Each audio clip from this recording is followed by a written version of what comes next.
इन संगठनाओं के द्वारा जो समता संघर्ष का आंदोलन बाबा साहब अम्बेडकर के नेतृत्व में महाड़ में हुआ था, उसको आज 97 साल हो गए हैं। और इस मौके पर राज्य स्तरीय बहुजन समाज जन जागृति परिषद का आयोजन किया गया है। इस जन जागृति परिषद में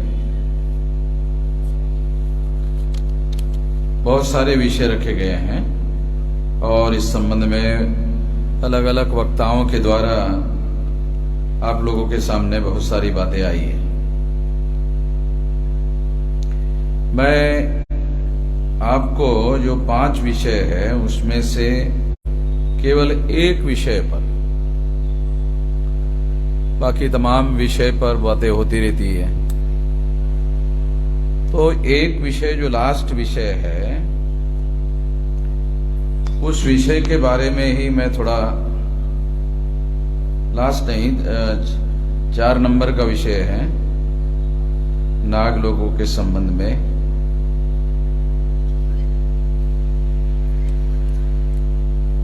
तो केवल इसी विषय पर थोड़ा बात करना चाहता हूं इस परिषद के मौके पर। उसकी वजह यह है कि आज 1703 जाति के टुकड़े, जिनको संवैधानिक भाषा में शेड्यूल कास्ट कहा जाता है, उनके 1703 टुकड़े ब्राह्मणों ने जाति के नाम पर किए। 801 टुकड़े आदिवासियों के,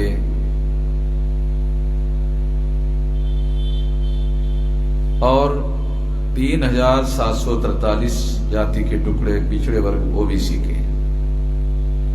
इन सभी को मिलाकर 6247 जाति के टुकड़े ब्राह्मणों के द्वारा किए गए। 6247 जाति के टुकड़ों की 6247 पहचान है।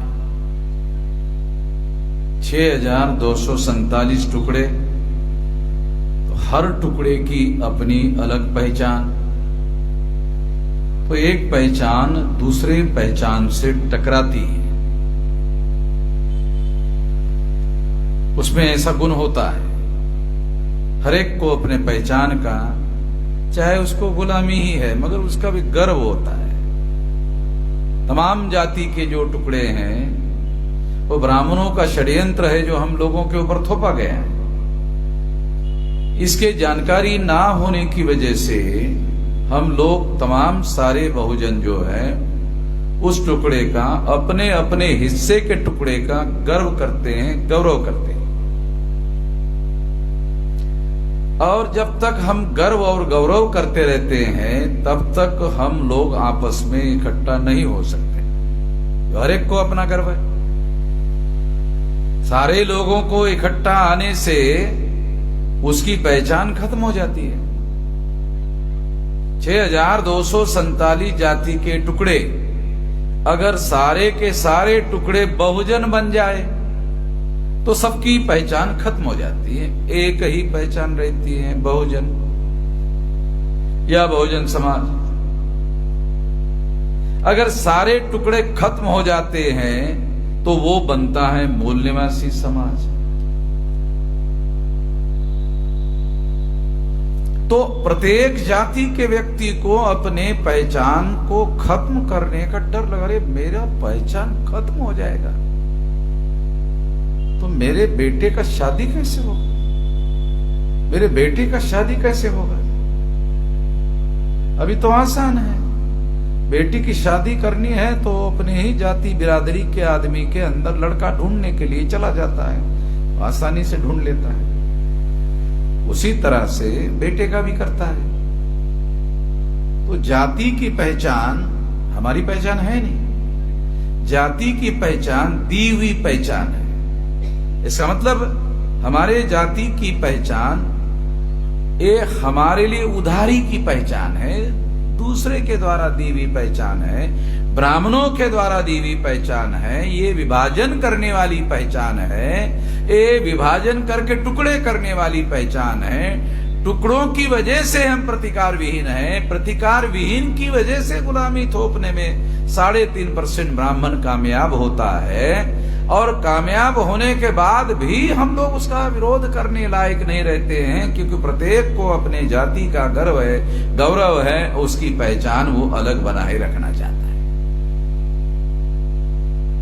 ये बहुत ज्यादा समस्या है, बहुत बड़ी समस्या है।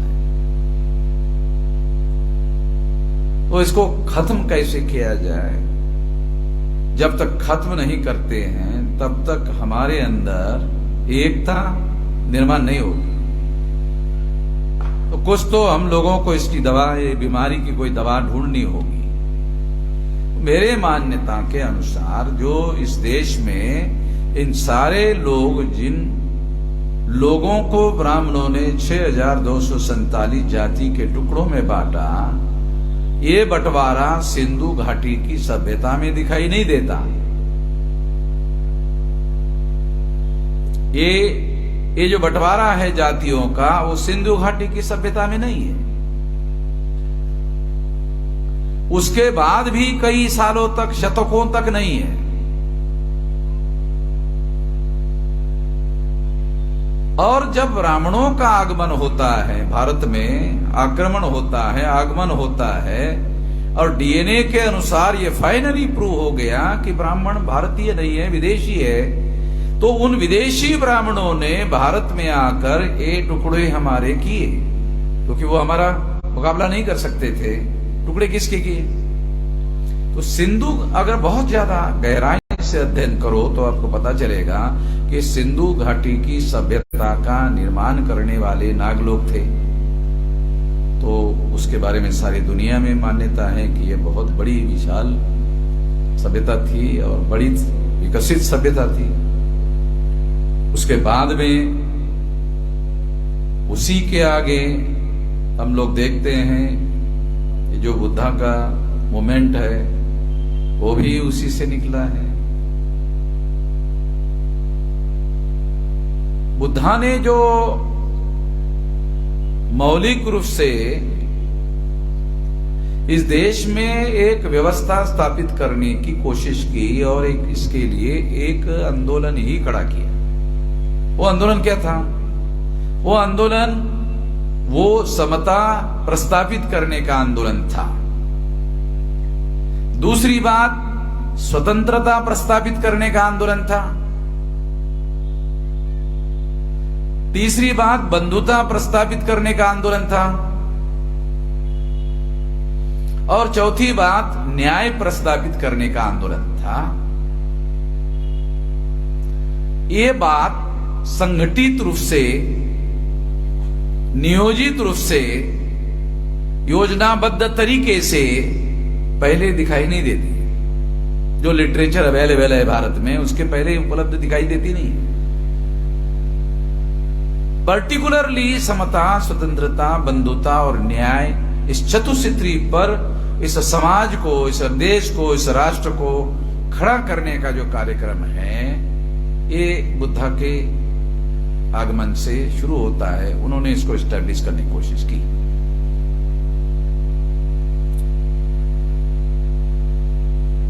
उसके बाद में ही, जब ये ऐसा हुआ, उसके बाद ही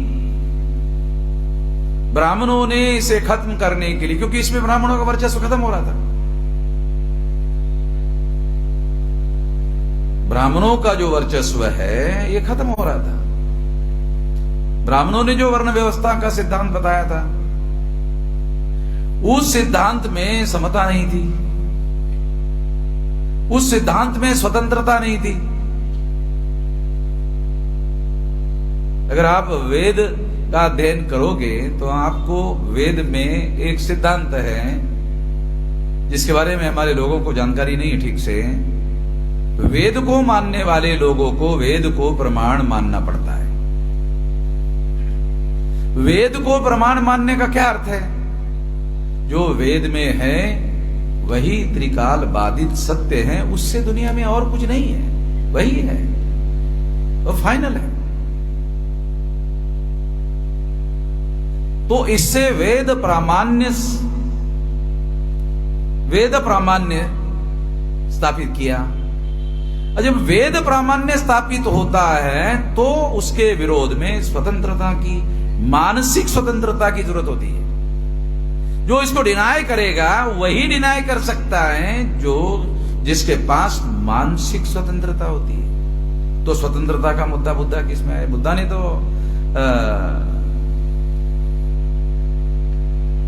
मनुष्य और मनुष्य के बीच में रंग का, उम्र का, हाइट का, संपत्ति का, सत्ता का, तमाम प्रकार का भेद हो सकता है। और उस समय भी था, आगे भी दुनिया जब तक रहेगी तब तक रहेगा। इसके बावजूद भी सारे मनुष्य समान हैं। ये सबसे ज्यादा संगठित रूप से ये बुद्धा ने ही बताया। यूनाइटेड नेशंस ऑर्गेनाइजेशन ने ये बुद्धा से ही लिया। यूनाइटेड नेशंस ऑर्गेनाइजेशन ने समता, स्वतंत्रता, बंधुता और न्याय, ये डिक्लेरेशन जो यूनो का है उसको स्वीकार किया है।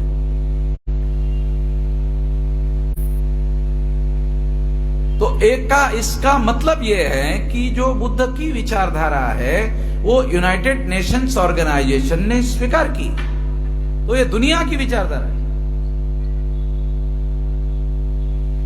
तो 4 सूत्रों पर सारे दुनिया में काम होना चाहिए। तो बुद्ध का ये विचार जो है, तुम बुद्धिस्ट हो सकते हो, बुद्धिस्ट नहीं हो सकते हो, मगर तुम्हें समता, स्वतंत्रता, बंधुता और न्याय पर आधारित ही काम करना होगा। जिन्होंने भी, सारे दुनिया के जितने भी 211 देश है दुनिया में, तो जितने लोगों ने भी चार्टर पर साइन किया, अगर मान लो 211 देशों ने साइन किया, तो 211 देशों में आपको बुद्धिस्ट बनने की जरूरत नहीं है, मगर समता, स्वतंत्रता, बंधुता और न्याय पर आधारित समाज, राष्ट्र हम अपने देश में लागू करेंगे, अमल करेंगे। ये स्वीकार, साइन करने का मतलब ये है। बहुत सारी बातें हमारे पास जानकारी के लेवल पर भी नहीं है, अंडरस्टैंडिंग के लेवल पर दूसरे नंबर का मुद्दा। जानकारी होगी तो उसके बाद अंडरस्टैंडिंग होगा या तो नहीं होगा, दो बातें होगी। जानकारी ही नहीं है तो खत्म, मामला ही खत्म है। तो हमारी समस्या क्या है? हमारी समस्या तो ये समता, स्वतंत्रता, बंधुता और न्याय पर आधारित समाज और राष्ट्र को निर्माण करने का जो मामला था,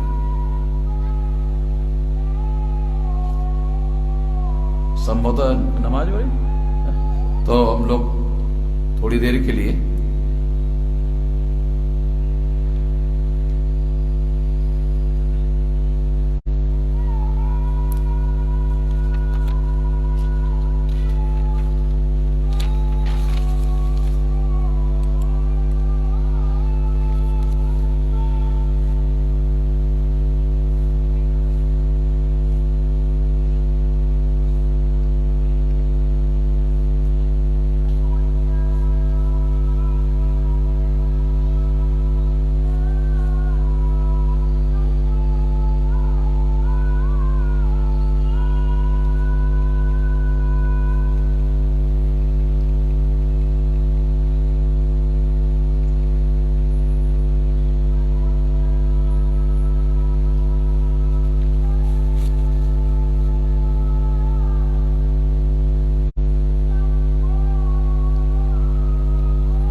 जो बात मैं आप लोगों को समझाना चाहता हूं, ये समता, स्वतंत्रता, बंधुता और न्याय पर आधारित समाज और राष्ट्र का निर्माण करने का जो विचार था,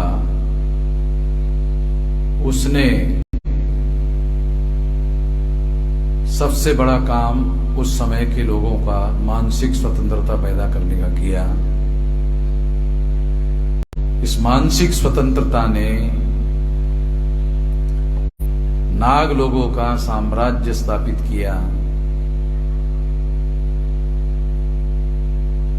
आप देखो, छत्रपति शिवाजी महाराज की राजनीतिक क्रांति संतों की मानसिक मुक्ति का अभियान महाराष्ट्र में चलने के पहले हुआ कि बाद में हुआ? तो इतिहास कहता है संतों के मानसिक मुक्ति का आंदोलन चला, उसके बाद ही छत्रपति शिवाजी महाराज की राजनीतिक क्रांति हुई हिस्टोरिकली। तो चंद्रगुप्त मौर्य की जो राजनीतिक क्रांति हुई, उसके पहले न बुद्ध की मानसिक क्रांति हुई।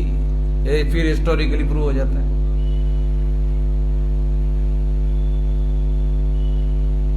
आज अरब जो है, ये बहुत बड़ी राजनीतिक सत्ता और शक्ति है, जो अमेरिका जैसे ताकतवर शक्ति के साथ वो टकराव और टक्कर लेते हैं। तो उसका कारण मोहम्मद साहब के द्वारा जो अरब में मानसिक क्रांति की गई है, उसकी वजह से हुआ। ऐसे तमाम उदाहरण दिए जा सकते हैं। इस मानसिक क्रांति जो बुद्धा ने की, इस वजह से मौर्य का साम्राज्य निर्माण हुआ। ये अफगानिस्तान तक, रशिया के बॉर्डर तक, इंक्लूडिंग पाकिस्तान, बांग्लादेश, सब कुछ।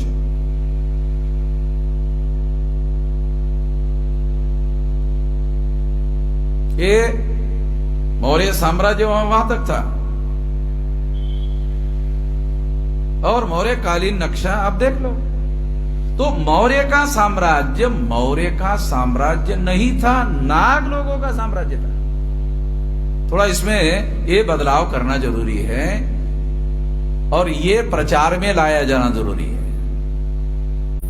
कि मौर्य का साम्राज्य अगर हम प्रचार में लाते हैं, तो बिहार और उत्तर प्रदेश में मौर्य लिखने वाले लोग हैं, तो दूसरे लोग हैं लोगों का है, उससे हमें क्या लेना देना है, मौर्य लोगों का है, वो देख लेंगे, क्योंकि उसकी पहचान अलग हो जाती है। ये मौर्य वालों का मामला है, ये हमारा है नहीं। 3743 जाति में से मौर्य है, ये उसका है। बाकी 3742 वाले क्या बोलते? अरे वो उसका है, हमारा है नहीं, ये मौर्य का है। तो इंटरप्रिटेशन से लोगों के दिमाग पर कैसे असर पड़ता है, बुरा असर कैसे पड़ता है, बहुत ये सोची समझी बात है। तो इसको क्या बदला, इसमें क्या बदलाव करना है? नहीं, मौर्य साम्राज्य नहीं था। मौर्य साम्राज्य नाग लोगों का साम्राज्य था, जिनके 6247 टुकड़े किए गए। तो 6247 लोग, अरे हमरा था, अरे तुमरा ही था भाई, हमरा नहीं, तुमरा ही था।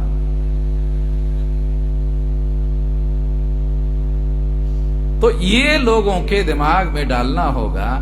डालने से आगे एक और शब्द है, पेनिट्रेट करना होगा। पेनिट्रेट का मतलब है बहुत ज्यादा ऐसे घुसाना होगा। तो जो घुसाने का काम है, वो एक बार कहने की बात घुसता नहीं है। जब तक घुसता नहीं है, तब तक कहते रहने को बोलते हैं पेनिट्रेशन। तब जाकर लोगों के दिमाग में बात जाती है। तो मैं ये बात आपको जो समझा रहा हूं कि ये मौर्य साम्राज्य नहीं था, ये नाग लोगों का साम्राज्य था। अच्छा, ये वामन में श्रम को लगता है इसलिए नाग लोगों का साम्राज्य था, ऐसा नहीं है। ये था, हिस्टोरिकली था। और कोई ब्राह्मण तो कहे कि नहीं था, तो फिर मैं बता दूंगा उसका मुंह बंद करने के लिए। वो मेरे से तो कोई बहसबाजी तो करता नहीं कोई ब्राह्मण। उनको मालूम है कि वामन मेश्राम पहले छानबीन करता है, जांच पड़ताल करता है और माइक में उसके बाद ही बोलता है, पहले थोड़ी बोलता है। तो ये कोई काल्पनिक बात नहीं कह रहा हूं कि मौर्य का साम्राज्य नाग लोगों का साम्राज्य था। अब नवल वियोगी जो आर्कियोलॉजिकल सर्वे ऑफ इंडिया के डिप्टी डायरेक्टर थे, उसका किताब पढ़ो, Nagas the ancient ruler of this country. किताब का टाइटल ही है the Nagas the ancient ruler of the country. अगर आप पढ़ो तो आपको पता चलेगा जो मैं कह रहा हूं। और वो आर्कियोलॉजिकल सर्वे ऑफ इंडिया के डायरेक्टर थे, डिप्टी डायरेक्टर थे, तो उन्होंने आर्कियोलॉजी के एविडेंस से कहा। और आर्कियोलॉजिकल एविडेंस से जब कोई बात कही जाती है तो नो डाउट सारे दुनिया को उसको मानना पड़ता है, क्योंकि वो एविडेंस आर्कियोलॉजिकल है। आर्कियोलॉजिकल एविडेंस जो है, पुरातात्विक प्रमाण जो है, वो सबसे ज्यादा ठोस सबूत माने जाते हैं। सबूत तो बहुत सारे, मगर पुरातात्विक प्रमाण जो है वो बहुत ज्यादा ठोस प्रमाण माने जाते हैं। तो Nagas the ancient ruler of this country, ये नाग लोगों का साम्राज्य था। इस देश में 6247 ही टुकड़े नहीं है। ये तो मैं SC ST OBC के कह रहा हूं। तो जिनको OBC के लिस्ट में शामिल नहीं किया वो भी है। मान लो OBC की लिस्ट में मराठा शामिल नहीं है, वो है महाराष्ट्र के जो मराठा है वो तो नाग लोग हैं। बहुत सारे मराठा ओरिजिनल कोण आहे? कुणबी काय हे आपले कुणबी समाजाचे अध्यक्ष आहेत ना महाडचे, हे इकडे इकडे कुणबी आहेत, पण पश्चिम महाराष्ट्रात तेच मराठी आहेत। काय चिटणीस साहेब है फेस्ट। और ये मराठा शब्द बहुत ज्यादा 100 साल पुराना है, 100-125 साल से ज्यादा नहीं। मराठा लोगों को पता है कि मालूम नहीं है, मगर ये 100 साल से ज्यादा पुराना नहीं है। 100 साल से पुराना छोड़ो, अगर मराठा कोई आदमी रिजर्वेशन लेना चाहता है तो वो अभी भी ले सकता है। उसके बाप के घर में जो पुराने डॉक्यूमेंट है, वो जमीन की जो लिखाई का कागज है ना मराठा के घर में, उसको मेरा कहना देख ले, वो देखेगा उसमें कुणबी लिखा हुआ है, अभी भी लिखा कुणबी ही है। बहुत सारे लोगों को डाउट हो सका, ये आदमी इसको कैसे मालूम, उसने हमारा कुंडली नहीं देखा, उसको कैसे मारे? 6247 की कुंडली वामन मेश्राम को मालूम है भाई, एक की नहीं। मैं ऐसे ही थोड़ी हवा में तीर थोड़ी मारते रहता हूं, बहुत सारा माइक्रो लेवल पर स्टडी करने के आधार पर बता रहा हूं। तो ये जो मौर्यन साम्राज्य है, ये नाग लोगों का साम्राज्य है। तो मौर्य का आखिरी सम्राट, सम्राट बृहदत्त मौर्य की ब्राह्मण ने हत्या की। हत्या करने के बाद जाति व्यवस्था का भारत में निर्माण हुआ। जाति व्यवस्था बुद्ध पूर्व काल में है, वजूद में नहीं है। बुद्ध काल में भी जाति व्यवस्था नहीं है। इसलिए कुछ लोग कहते हैं अरे बुद्ध ने जाति व्यवस्था के विरोध में कोई लड़ाई ही नहीं लड़ी। ऐसा मैंने पूछा क्यों, ऐसा क्यों कह रहे हो? नहीं, मुझे लिटरेचर में बुद्ध ने जाति व्यवस्था के विरोध में लड़ता हुआ कोई सबूत नहीं मिला, इसलिए मैं ऐसा कह रहा हूं कि बुद्ध ने जाति व्यवस्था के विरोध में कोई लड़ाई नहीं लड़ी। मैंने उसको सवाल पूछा, जाति व्यवस्था थी ही नहीं तो लड़ेगा कैसे? जाति व्यवस्था होगी तो बुद्ध लड़ेगा। वर्ण व्यवस्था के विरोध में लड़ता हुआ दिखते हैं क्या? वहां दिखते हैं। तो बुद्ध के सामने वर्ण व्यवस्था है तो उसके विरोध में वो लड़ रहे हैं। बुद्ध के सामने जाति व्यवस्था है नहीं तो उसके विरोध में जो चीज है ही नहीं, उसके विरोध में वो लड़ रहे हैं, तो उसका कोई वजह है नहीं। बहुत माइक्रो लेवल पर स्टडी करना बहुत जरूरी है। हम ऐसा ही मान लेते हैं, अरे होगा, वेरीफाई करना पड़ेगा ना, है कि नहीं था।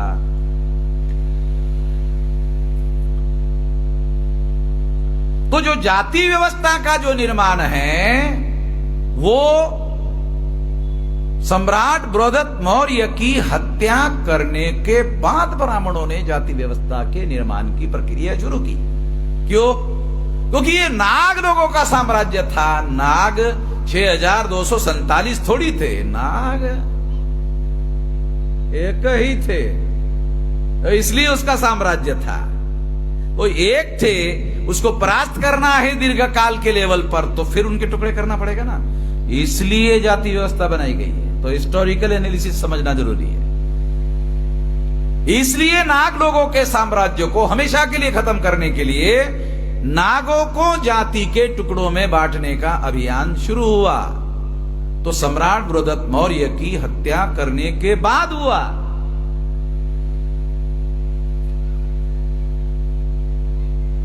दूसरी महत्वपूर्ण बात, ये तो जाति व्यवस्था की हो गई, तो ये अस्पृश्यता कैसे आई? तो बाबा साहब आंबेडकर ने अनटचेबल नाम का ग्रंथ लिखा, उसे पढ़ लो। वो क्या कहते उसमें कहते हैं, जो बुद्धिस्ट लोग थे उन्होंने ब्राह्मणों का वर्चस्व मानने से इनकार कर दिया, इसलिए संगठित ब्राह्मणों ने इन लोगों के साथ स्पर्श भेद का कार्यक्रम शुरू किया। तो जाति व्यवस्था के बाद में अस्पृश्यता का निर्माण हुआ। क्योंकि ब्राह्मणों ने, बुद्धिस्ट लोगों ने ब्राह्मणों का वर्चस्व मानने से इनकार कर दिया। हिस्टोरिकली एनालिसिस करो। मैं ये बात इसीलिए 4-5 विषयों पर बोलने के बजाय मैंने कहा कि एक जो है, एक ही विषय पर बोलने से सब कुछ उसमें आ जाएगा। तो ये जो बात है, ये बात इस तरीके से हमको समझना होगा। उसके बाद अस्पृश्यता का निर्माण हुआ और इसके लिए ब्राह्मणों ने विदेशी आक्रांताओं को अपनी बात स्टैब्लिश करने के लिए और मदद हासिल करने के लिए विदेशी आक्रांताओं को साथ दिया। ब्राह्मण एज ए ब्राह्मण देशद्रोही लोग हैं, कर ले मेरे खिलाफ एफआईआर। कुछ ब्राह्मण ऐसा बोल सकते हैं कि जो देशद्रोह किया उस पर आप बोलना चाहिए, सभी ब्राह्मणों को आप ऐसा क्यों बोल रहे? तो कोई ब्राह्मण मुझे ऐसा निकाल कर दिखाओ कि उन्होंने विरोध किया, उसको छोड़ देता हूं। तो ये तो ब्राह्मणों का एजेंडा था ना, एक किसी कुलकर्णी देशपांडे का एजेंडा नहीं था, एक ब्राह्मण का एजेंडा था।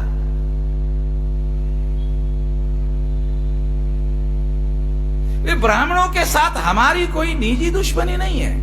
हे मराठीमध्ये आम्ही म्हणतो, त्याच्या धुरेला धुर लागलाय वामन मेश्राम, त्याचा धुर तिकडे आहे आणि त्या धुरेला वामन मेश्रामचा धुर लागलेला आहे, त्याच्यामुळे त्याच्या शेतातले ढोर डंगर वामन मेश्रामच्या शेतात येतात आणि वामन मेश्रामचे ढोर डंगर त्याच्या शेतात जातात, त्याच्यामधून मग मिश्रा बरोबर मेश्रामचं भांडण होते। असं काय आहे का? असं काहीच नाही ना, सिद्धांत की बात है।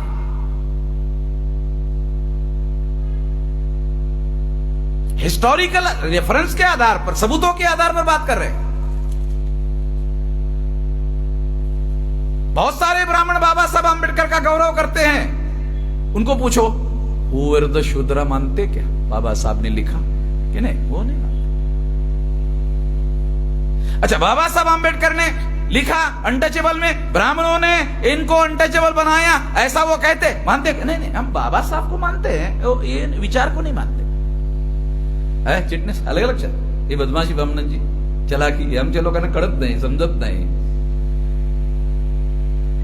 म्हणून आमचे बरेचसे भोळे शंकर लोक काय म्हणतात, नाही मेश्राम साहेब तुम्ही म्हणतात ते बरोबर आहे, परंतु आता ब्राह्मण सुद्धा बाबासाहेबांचं नाव घेतात। अबे तुझ्या ढुंगणात लाथा घालायसाठी घेतात, तुला कळत नाही चाहेला नालायका, ते वामन मेश्रामला कळते।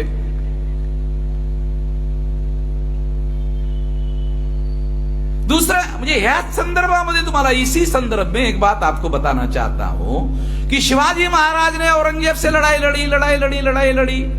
ये सारे ब्राह्मण हमारे बहुजन समाज में आकर बोलते हैं, महाराष्ट्र के बहुजन समाज में आकर बोलते हैं, सारे देश के बहुजन समाज में बोलते हैं, ओबीसी के लोगों में जाकर बोलते हैं औरंगजेब से लड़ाई लड़ी, शिवाजी महाराज ने लड़ाई लड़ी, शिवाजी महाराज ने लड़ाई लड़ी, शिवाजी महाराज ने संभाजी महाराज ने लड़ाई लड़ी। चला बामनाला डोक्यावर बसावसाठी लढली का? ये महाराष्ट्र के लोगों से पूछना चाहते, ब्राह्मणों को सर पर बिठाने के लिए लड़ी? तो फडणवीस को क्यों बिठाया? साले गधे की औलाद है। वो ठीक है, शिवाजी महाराज ने मुसलमानों से, औरंगजेब से लढाई लढी, ओके ठीक आहे, पण त्या बामणाला डोक्यावर बसवण्यासाठी लढली होती का? शिवाजी महाराजांच्या किंवा संभाजी महाराजांच्या इतिहासामध्ये ना त्यांचा अभ्यास जर केला तर याबद्दल ते सतर्क आहेत की कुठल्याही बामणाला ते डोक्यावर बसवायला तयार नाही.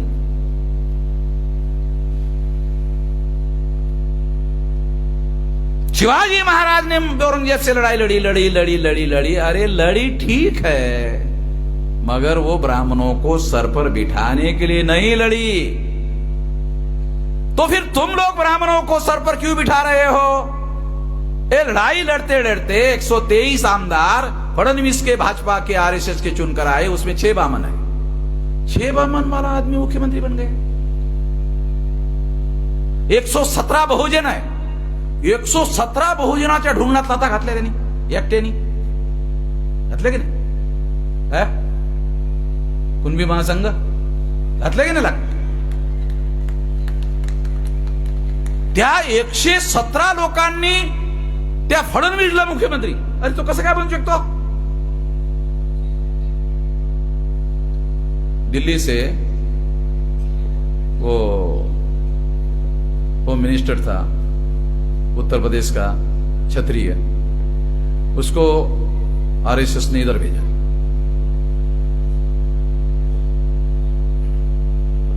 आणि त्यांनी त्या फडणवीसला मुख्यमंत्री बनवलं. जर आमदारांच्या बैठकीमध्ये जर ठरवलं असतं की बहुमतानं ज्याला बहुमत असेल त्याला मुख्यमंत्री बनवण्यात येईल, नाही, हाईकमांड ने फडणवीस को मुख्यमंत्री बनाया. उनको मालूम है फडणवीस को 6 मिलेंगे वोट, वे मुख्यमंत्री नहीं बन सकता.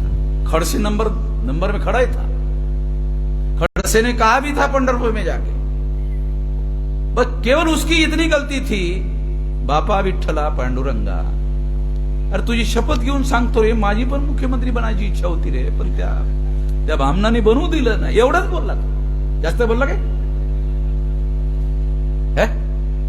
काही त्याचा अपराध नाही, त्यांच्या पाठीमागच लागलाय तो फडणवीस. त्याला अखेर काढूनच टाकलं. हमारे नालायक लोगों ने उसको अधिकार दिया ना. मुफ्त में आप लोगों को 117 लोगों को एमएलए बनने का अवसर दिया, तो मुफ्त में बनने की वजह से तो कीमत चुकानी पड़ेगी ना. एग्जाम्पल के लिए आपको बता रहा हूं. तो ये जो हिंदू मुसलमान वाला जो मामला है, ये हिंदू मुसलमान वाला जो मामला है, ये मामला धार्मिक है. जब मामला हिंदू मुसलमान का होता है, मामला जब हिंदू मुसलमान का खड़ा किया जाता है, तो मुसलमान उसमें शामिल हो जाते हैं. अगर मुसलमान उसमें शामिल नहीं होते हैं, मामला हिंदू मुसलमान का होता नहीं है. अगर मामला हिंदू मुसलमान का नहीं होता है, तो अल्पसंख्यक ब्राह्मण बहुसंख्य होता ही नहीं है. जब मामला हिंदू मुसलमान का होता है, तब ही अल्पसंख्यक ब्राह्मण बहुसंख्य होता है और केंद्र की सत्ता पर काबिज हो जाता है.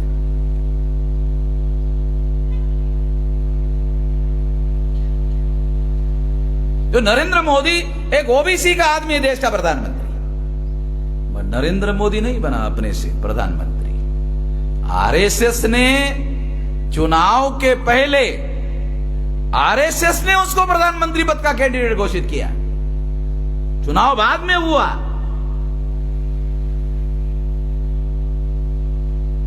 तो नरेंद्र मोदी प्रधानमंत्री नहीं है, सीओ है. CO, chief executive officer. ते आपल्या जिल्हा परिषदेमध्ये असते की नाही? आपल्या महाराष्ट्रात जिल्हा परिषदेमध्ये सीओ असते की नाही? तो आयएएस असते, आणि तो तिथला आयएएस त्याला सीओ म्हणतात, चीफ एक्झिक्युटिव्ह ऑफिसर. हे आरएसएसची जी केंद्रीय परिषद आहे, ती सर्व केंद्रीय परिषद जी आरएसएसची आहे, त्याच्याजवळ प्रधानमंत्र्याचं पद आहे. त्यांच्याजवळ तो पावर आहे प्रधानमंत्र्याचा. ते निर्णय घेतात. आणि नरेंद्र मोदीला सांगतात अंमल करा. का? अरे चीफ एक्झिक्युटिव्ह ऑफिसर आहात तुम्ही, मुख्य कार्यपालन अधिकारी. तो हम निर्णय करेंगे, तुम अमल करो. हो गया. चीफ एग्जीक्यूटिव ऑफिसर, सीईओ है नरेंद्र मोदी, प्रधानमंत्री नहीं है. आप बोलेंगे इसका कोई सबूत? चलो, तुम कहते हो कि नहीं, वास्तविक पावर तो नरेंद्र मोदी के पास ही है, फैसला करने का पावर तो नरेंद्र मोदी के पास ही है. नरेंद्र मोदी पिछड़े वर्ग का है, 52% पिछड़े वर्ग की गिनती क्यों नहीं कर रहा है? प्रधानमंत्री है ना, पावर उसके पास ही है ना. आप कह रहे हो ना उसके पास पावर है, और अगर पावर है तो ओबीसी के जातीय आधारित गिनती क्यों नहीं कर रहा है? नहीं कर रहा है तो इसका मतलब है फैसला लेने का अधिकार नरेंद्र मोदी के पास नहीं है. ये सबूत के साथ बोल लो. अगर फैसला करने का अधिकार नरेंद्र मोदी के पास नहीं है तो फैसला करने का अधिकार किसके पास है? आरएसएस के लोग शुरू से ओबीसी की जातीय आधारित गिनती का विरोध कर रहे हैं. इसका मतलब है फैसले करने का अधिकार आरएसएस के पास है. आरएसएस के केंद्रीय परिषद के लोगों ने संविधान की शपथ लिया? नहीं लिया. पावर सारा का सारा उनके पास है.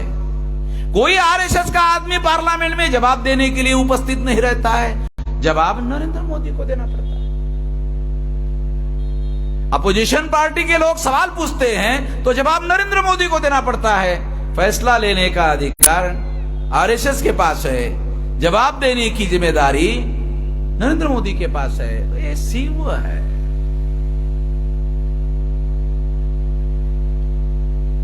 कोई जवाबदेही नहीं आरएसएस की, मगर सारी सत्ता उनके पास में है. सबूतों के साथ बता रहा हूं कि यदि नरेंद्र मोदी के पास पावर होता, ओबीसी का ही आदमी ओबीसी के विरोध में फैसला क्यों करता? स्वाभाविक नहीं है, नेचुरल नहीं है.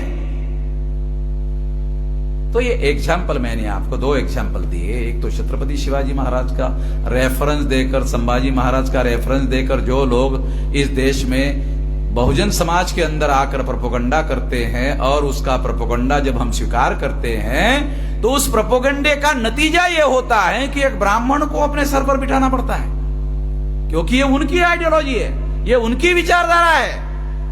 ये बहुजन लोगों की विचारधारा नहीं है. अगर आप फुले शाह अंबेडकर की विचारधारा स्वीकार कर लेते हो तो फुले शाह अंबेडकर की विचारधारा वाला आदमी प्रधानमंत्री बन जाएगा.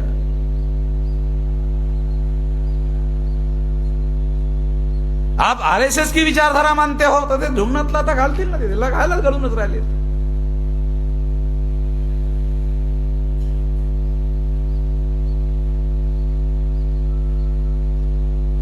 पण तरी काही लोक संतुष्ट होतात का?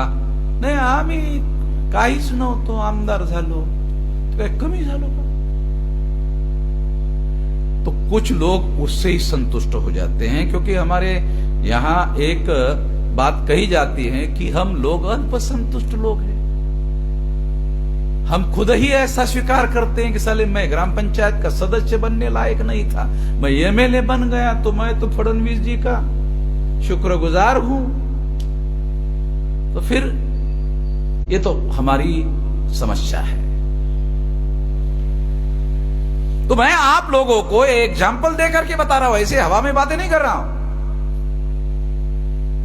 इसलिए आप लोगों को बताना चाहता हूं कि 6247 जाति के जो टुकड़े हैं, ये टुकड़े नहीं थे आपके. आप लोगों का साम्राज्य इस देश में था, और वो साम्राज्य अफगानिस्तान के वहां रशिया का बॉर्डर है ना, वहां तक सारा पाकिस्तान, पंजाब, जो पाकिस्तान में पंजाब है ना, बलूचिस्तान, पाकिस्तान, सिंध, इधर बांग्लादेश, ये सारा का सारा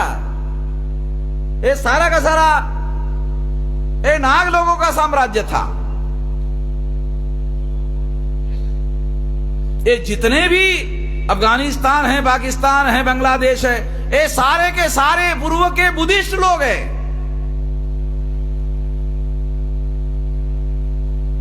जब ब्राह्मणों ने मुसलमानों के साथ संगनमत करके इन पर अत्याचार करना शुरू किया तो दांव पेच के तहत बुद्धिस्ट लोगों ने इस्लाम धर्म स्वीकार किया, और वहां जो ब्राह्मण के साथ गठबंधन था मुसलमानों का, वहां से उनको हटाया। इतिहास पढ़ने की जरूरत है, और ब्राह्मणों ने जो इतिहास लिखा है वो डीएनए के अनुसार झूठा है। नए सिरे से इतिहास लिखना होगा।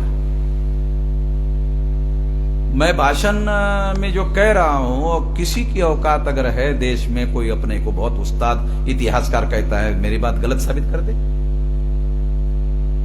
जो मैं कह रहा हूं।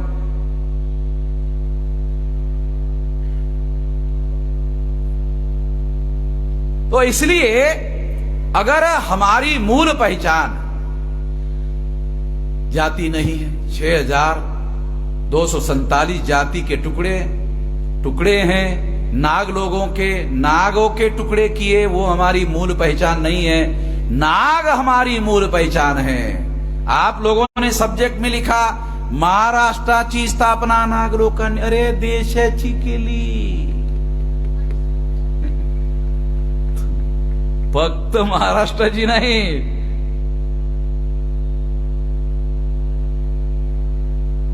ये जो मौर्य का रेफरेंस दे रहा हूं वो महाराष्ट्र का नहीं है, नॉर्थ का है।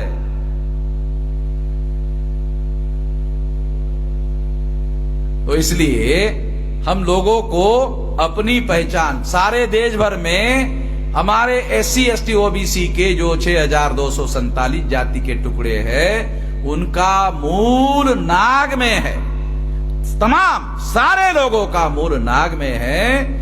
अगर आप अपने आप को अपनी जाति की पहचान समाप्त करने का डर लग रहा है, तो नाग पहचान स्वीकार करने से डर खत्म हो जाएगा, क्योंकि बहुत बड़ी पहचान मिलेगी, बहुत बड़ा विशाल पहचान भी बहुत बड़ी मिलेगी। उसका बहुत बड़ा इतिहास है, गर्व और गौरव का इतिहास है, और इससे आपका माथा झुकेगा नहीं, चौड़ा हो जाएगा। कौन आदमी है जो इसको इनकार कर लेगी जिससे तुम्हारा माथा चौड़ा होता हो?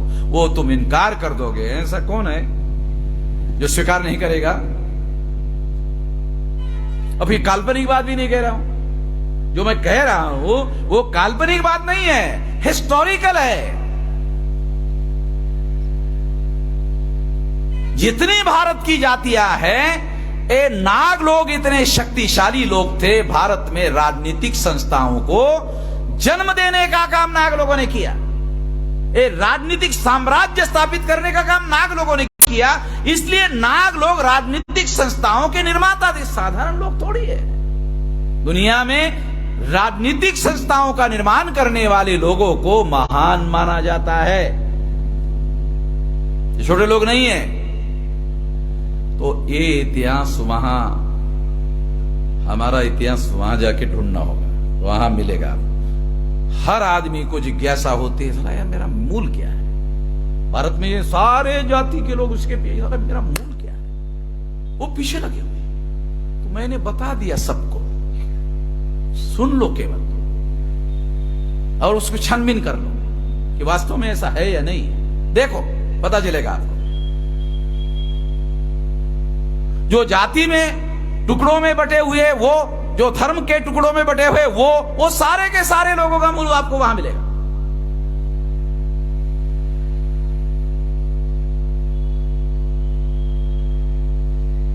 तो ये जो नाग होने की जो पहचान है ना, इसका और एक्सटेंशन एक बात है। वो क्या है? ये नाग वंश है,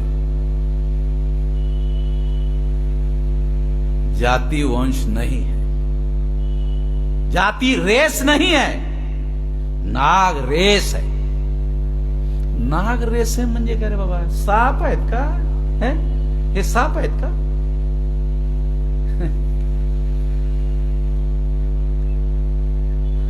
नाग म्हणजे साप नाही।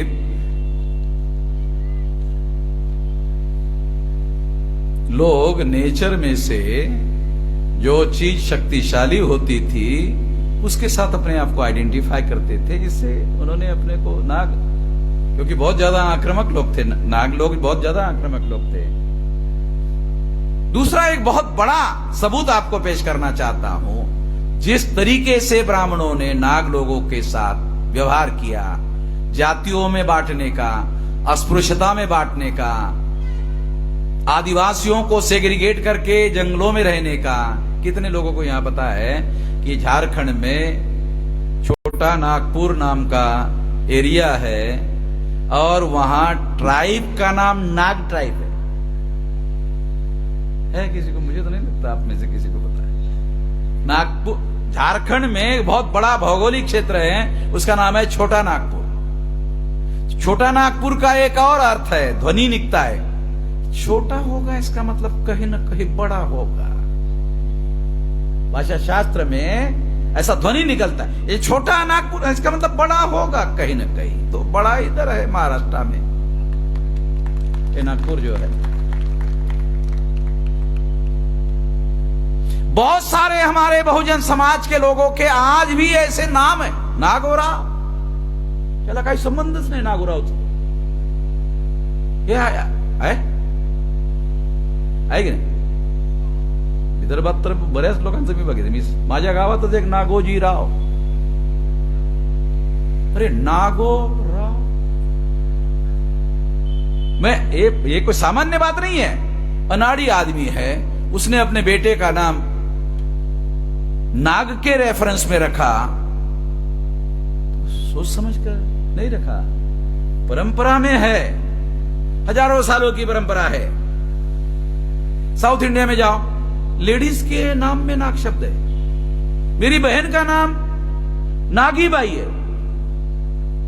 मुझे लगा नागी बाई, ये कौन सा नाम है? मेरे बहन के ससुराल वालों को भी अच्छा नहीं लगा नागी बाई, तो उसने बदल दिया। वहां उसके ससुरे ने के नाम अच्छा नहीं है, उसको मालूम ही नहीं था। ये तो बड़ा हिस्टोरिकल।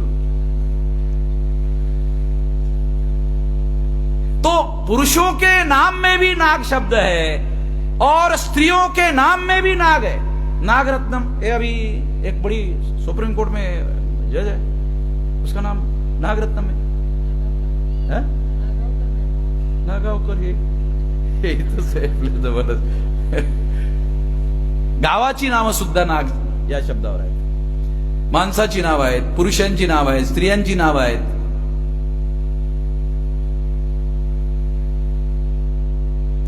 तो बहुत सारी बातें हैं जिसको सही तरीके से एक जगह लिखने की, क्रोनोलॉजिकल उसकी प्रेजेंटेशन करने की जरूरत है। ऐसा कोई किताब मैंने नहीं देखा, तो मैंने सोचा आज उसकी शुरुआत करता, कि दूसरे लोगों को किताब लिखने के लिए मौका मिल जाएगा,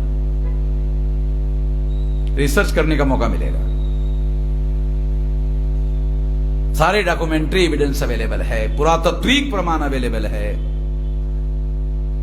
पुरातात्विक प्रमाण का मतलब है ठोस सबूत अवेलेबल है।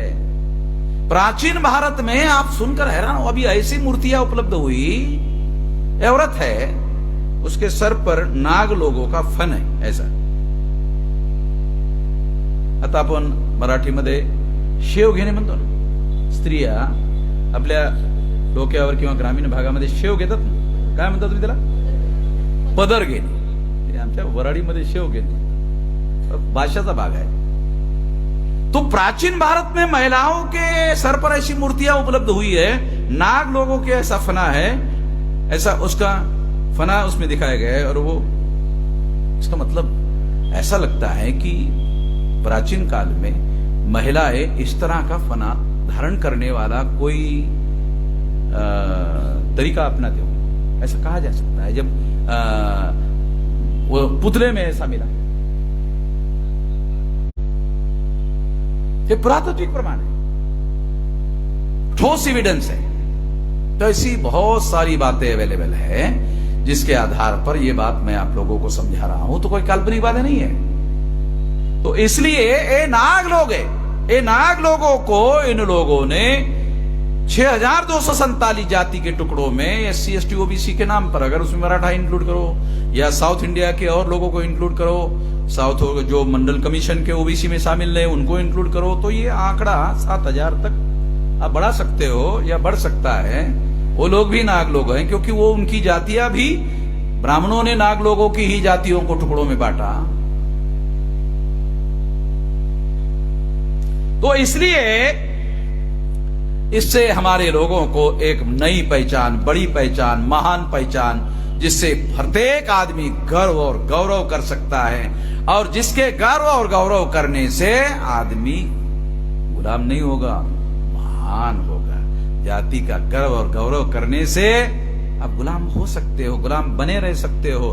नाग की पहचान स्वीकार करने से आपका बड़ा एजेंडा मिलेगा, आपको बहुत बड़ा गर्व और गौरव मिलेगा, और इससे आपका पुनर्वैभव, पुनर्साम्राज्य इस देश में स्थापित हो सकता है। इतनी बड़ी बात है ये छोटा मामला नहीं है।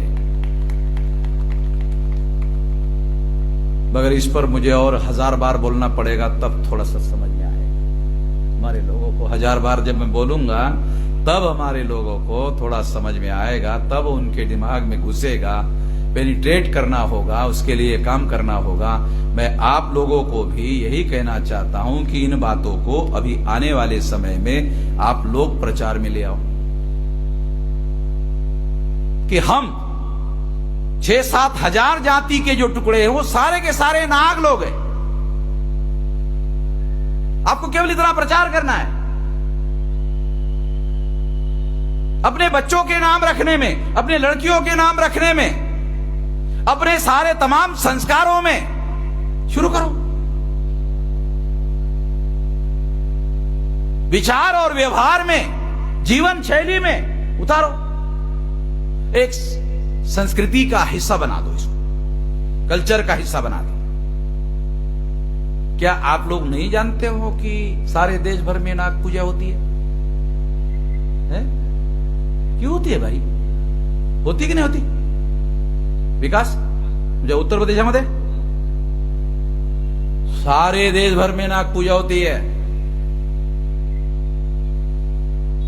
क्यों क्यों करते हैं हमारे लोग? अरे इसका इस बहुत बड़ा हिस्टोरिकल कारण मैं आपको बताया, कोई सामान्य बात नहीं है। हमारे लोग, एंशियंट इंडियन लोग नाग को अपना पुरखा मानते थे। तो हमारे देश में अपने पुरखों की पूजा अर्चना करने का, अपना बाप दादा मर जाता है तो अभी भी हमारे लोग वहां जहां उसको गाड़ा गया है वहां जाते हैं। वो पीता नहीं फिर भी दूध पिलाते हैं हमारे लोग अभी भी। अगर वो दारू पीने वाला होता है तो हमारा कुछ ऐसे आदमी है, वो दारू की बोतल जाके वहां उल्टा कर देते हैं, बोलते वो पीता था। अब जो रियलिटी बता रहा हूँ, रियल है ये, काल्पनिक नहीं। मजा आपको लग रहा होगा, नहीं मजा नहीं बोल रहा हूँ, अरे रियल बोल रहा हूँ। नहीं बोलते वो मरने के पहले पीता था तो उसको देने, वही चीज देना पड़ेगा ना, तभी तो मेरा पुरखा खुश होगा। तो ये हमारी एंशिएंट परंपरा है, ये कहीं ना कहीं से आई हुई है।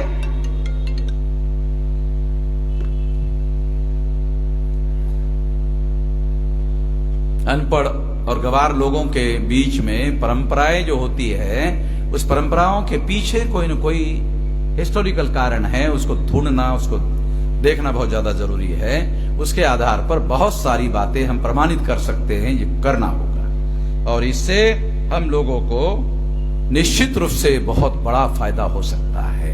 और वो फायदा क्या है कि अगर आप जातियों को जोड़ना चाहते हो तो बहुत मुश्किल है। अगर नाग की एक पहचान स्वीकार कर लेते हो तो सारे के सारे तमाम लोगों को, वो सारे लोग जब अपने को नाग मानना शुरू करेंगे तो फिर नाग सारे इकट्ठा होने का मतलब क्या? तो वो हो ही गए। जब सारे जाति के लोग अपने को नाग मानना शुरू करेंगे तो फिर एक हो ही गए। ऐसा करना होगा। मैं इस मौके पर बहुत ज्यादा और लंबी बात नहीं कहना चाहता हूं। जितना कहा उसको हजम करने की जरूरत है, तो हजम करेंगे तो कुछ बातें और आप लोगों को समझ में आएगी। कुछ समझ में आएगी तो अगले बार और कुछ बताऊंगा, मगर इसी रेफरेंस में बताऊंगा।